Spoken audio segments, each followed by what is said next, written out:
with Gaethje beating Khabib. He's drinking that Kool-Aid. I just don't. Okay, if we're gonna transition into this, I don't see that happening. I don't see that happening. This is why, folks. This is why. Because Khabib already told you exactly what he's gonna do. He's coming in to wrestle him. As we said earlier in the broadcast, we haven't seen Gaethje wrestle at all. We've seen this motherfucker.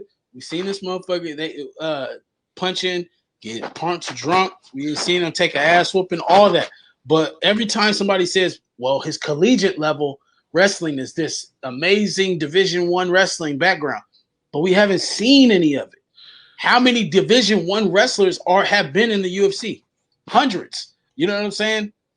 But if they don't use it, then I'm not gonna base your whether you win or lose off of that.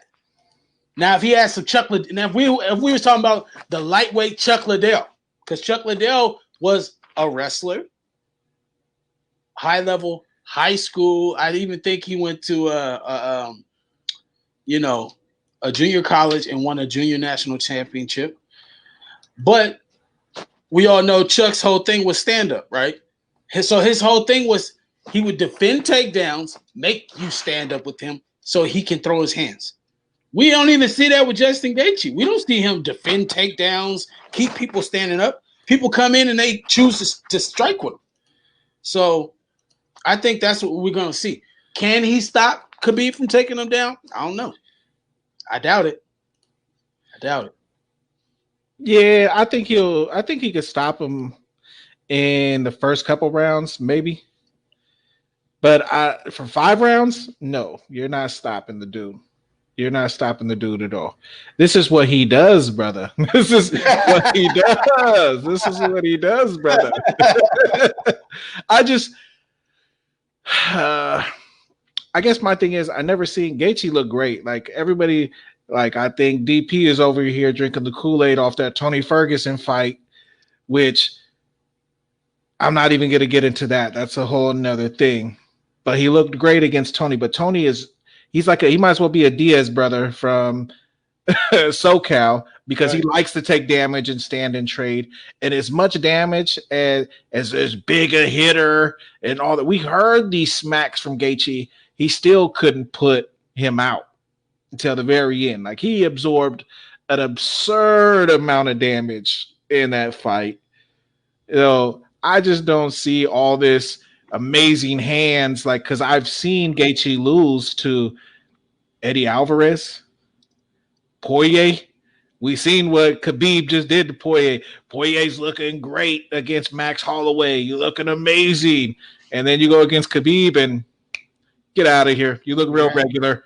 You're back to just being a regular degular. Yeah. You know what I'm saying? And I hate to say it, but I think that's what's happening to Gaethje. You're going to come back down to reality. You Mr. All-American wrestler. We've heard that story before. Everybody thinks they got a recipe against Khabib, but Khabib, he sticks to his strengths. That's what people didn't like. Like GSP, it was boring to watch him just take people down and ground and pound them out. But that's what he does great. So that's what he did. He could throw spinning back kicks and all this beautiful looking shit, but it sets you up to get caught. You know what I mean? When I take you down and I'm on top of you and I'm pounding you out, there's very little thing I have to be worried about, especially if you ain't got no jiu-jitsu game. You know what I mean? Yeah. And I heard this great wrestling about Gaethje, but I ain't heard nothing about no jiu-jitsu. So if you can't stop him taking you down, how good are you going to be off your back?